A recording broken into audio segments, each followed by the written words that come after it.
My personal story with education is probably not one I think that you've seen on this show before.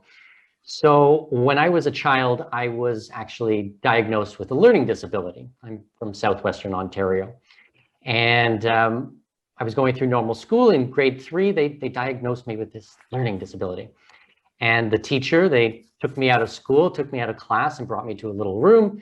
And the principal was there and a resource teacher and maybe a substitute teacher. And they kind of talked to me, and it was like 3, 4 adults, and sat me down and they said, Mikkel, something doesn't work quite right in your brain. And what we want to do is we want to send you to a special school for special boys. And so that's what they did. Every day for 3 years, I got on a little white bus. I took a little white bus across town and I went to this quote unquote special school. Now, the problem, Michael, was it really wasn't a special school. It was actually a regular school with a special class. So we only had, I think, 12 students, including myself. So you can kind of imagine what happened. You know, I got in a lot of fights. I got picked on. I got bullied. It was a pretty horrendous experience. Now, I don't want to come out here and say I'm some type of victim. I'm certainly no victim, and I gave as good as I got. There's no question about that. But it was pretty horrible for me. So after 3 years of going through this public education in Canada, I had an opportunity to go back to my neighborhood school.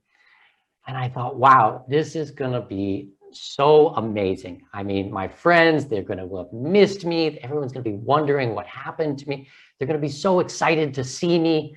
This is just going to be unbelievable. So once again, I'm sure you can imagine what happened. I went back to my neighborhood school and I showed up in class, and all the other kids kind of looked at me funny and started whispering, and oh, I remember him. He went to some retard school. 1980s, totally politically correct. You know how sensitive kids are, you know, very, very, very sensitive. So I really didn't like my experience. So I basically stopped going. And when I stopped going, I started failing. So then they'd send me to summer school, and then I'd fail summer school, and somehow I'd squeak through and made it into high school. Well, stopped going to high school, and basically at 12 years old, I stopped going to school, and I dropped out officially when I was 15. Now, when I say I dropped out, I don't mean that I moved on to an alternative form of schooling, or I went and did homeschooling or anything like this. No, I fully dropped out. I had a job and I worked for a living, and I've worked for a living ever since.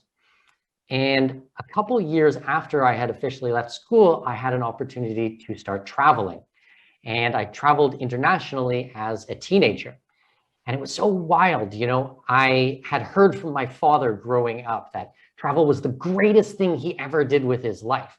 And I was like, wow, this is amazing. Like, I mean, my only question though is, if it's the greatest thing you ever did with your life, like, why did you not dedicate more of your life to it? Why did you only do a couple of trips when you were 22 or 25 or something like this? Why didn't you spend more time?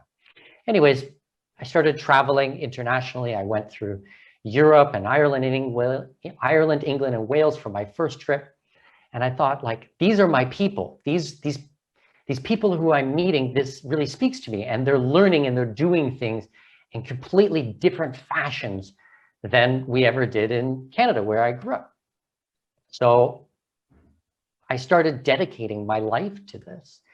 And now fast forward, and I mean, we can get into the details of my trips and the things that I've done, but really quickly, I've been traveling for 21 years straight.